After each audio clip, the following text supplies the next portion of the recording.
So, for today's episode, I've got a really special guest. I've got my little sister Cindy with us today. So, hi.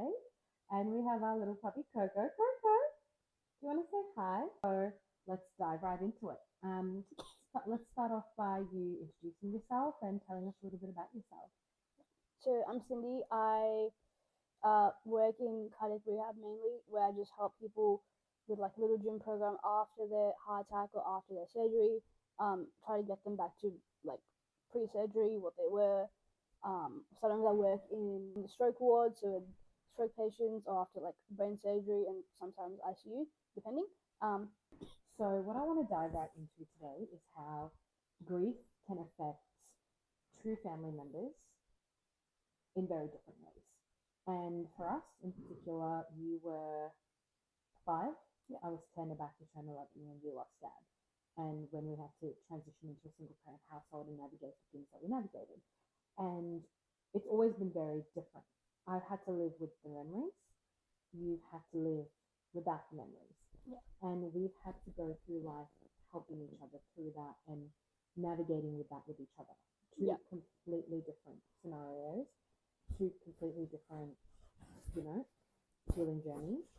And I would like to talk a little bit about that and touch base into that. So my question for you today is, what would be the advice you would give, you know, someone going through grief who's trying to help a family member, whether that be a sibling, a parent, whatever it may be, when your grief looks so different, but you've gone through losing the same person, whether that be via death, via abandonment, whatever that may be. Yeah, so what I did was mainly just first just communicate with the person. So with you, like I always just, if you want to talk about something, I ask you what it was and then listen and then just make sure I listen to the whole story. And don't try to like put your grief into it because it's completely different. Like always listen to someone else what they're trying to say. Um, yeah, just communication and then make sure that whatever they're saying is also like make sure it's like valid what they're saying is, don't like do anything to jeopardize that, I guess. But yeah, just in terms of that communication, and then also just make sure you ask them, like tell them your story as well. So like with you, for example, if I remember something, I'll ask you like, did this actually happen? When did this happen? Yeah, All of that kind of stuff, and just like, yeah, like with dad, like it's always like you, because with me it was more like I was trying to learn who he was because I didn't yeah, remember. Still don't remember much of it. But with you, it's more like you had the memories, which is kind of like I kind of want that sometimes because like at least you remember something. yeah. But it's harder, I think, for you because like you're trying to like use that to grieve, which is kind of worse, I guess, in a way that you say. But I don't know. Like to me, it's I kind of want that. Yeah, and that's interesting, isn't it? Because your pain is so different to mine, so I don't think there's a worse or better comparison, but rather what everyone goes through is their own journey, and being able to validate that and giving the person validation and communication is so important in situations like this, and just understanding them and sticking by them, which I think is really important. And the next thing I want to dive into is obviously your career. So a lot of people may not know this, but you were born 900 grams, 3 months premature, Yep. stressed all of us out with the amount of complicated health issues we dealt with you. You went through more than the most average person would before adulthood, way before adulthood.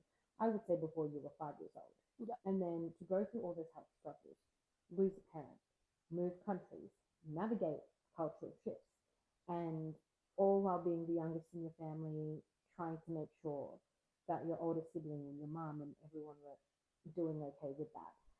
It was a lot of weight for someone this tiny. It was a lot of weight for you. And now studying to be a student physiotherapist, but also working in rehabilitation, helping patients, you know, be able to walk again, be able to function, basic functions again. It's a full circle moment, really, because you were that patient Yep. when you were younger. And I think my question is, how do you navigate that? And what would be the advice you would give someone navigating that? Like, how do you turn your pain into purpose? With me, in terms of like how to how I came up with what I want to do, just make sure it's something that you want to do. Make sure something that you love, not because it's going to make you money. Like with me, it's something that I always want to help people. So whatever that might be, that's what I kind of tried to do. Um, I started with psych because I was like that might help with like dealing with dad, also helping you and mom deal with dad and all of that kind of grief as well. But then I swapped into physio after that because that didn't really work out. But yeah, like you're gonna fail. That's also like normal, so don't stress about that either. But yeah, like with dad, if I have a patient that like had the same health condition or like went through the same kind of like the same kind of family, had the same like little kids, for example, I always like it's kind of helping me in my grief because it's more like I'm helping someone kind of not go through what I'm going through. So stopping Preventing that, that yeah, loss. stopping Yeah. that from happening. But yeah, as long as like in terms of career, make sure something that as long as you love it and you're gonna do it, as long as it's something that that you want to do, just do it. That's the main thing. Like it doesn't Yeah. matter how it's on, how you're gonna do it, money, whatever. Just make sure it's something you want to It'll do. happen Yeah. if you have the belief you can make it happen, right? And it's very, very true. And I think my final question for you is obviously for us growing up, we never had a roadmap in terms of the grief, in terms of everything.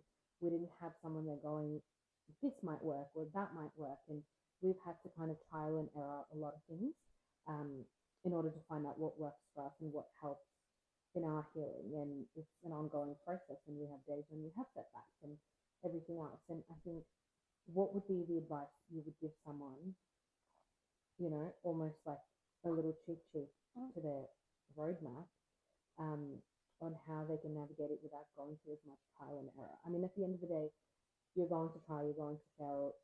That's inevitable. Yeah. But if we can help someone else be able to minimize that, what would be the advice that you would give them? So with me, in terms of like how to deal with my grief, what I did was I used to draw. So like if I remember like a memory, for example, that happened with dad, I'd draw it, and then I'd ask your mum, and be like, "Is this like did this happen? Am I remembering right? When did this happen?" For example. Also like music really helped because I write sometimes that helps.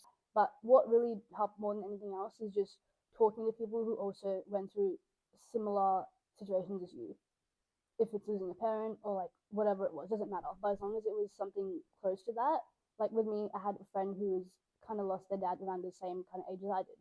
So that kind of helped me because if something's not working for you, how someone else is dealing with their grief might work for you. So it's like getting more options, I guess. Yeah. And I think that's so true because in our situation, we've had a lot of family as well that have gone through grief and everything else. So we all deal with it differently, right? And sometimes how we deal with it is very different. So finding someone that can understand that and be able to help you through that is so important. Having that village, whether that be one person, whether that be 10 people, your friends, your family, Yeah. being able to lean on people because at the end of the day, we do need people to lean on. We can't always do it by ourselves. And I think that's something really important that we need to highlight.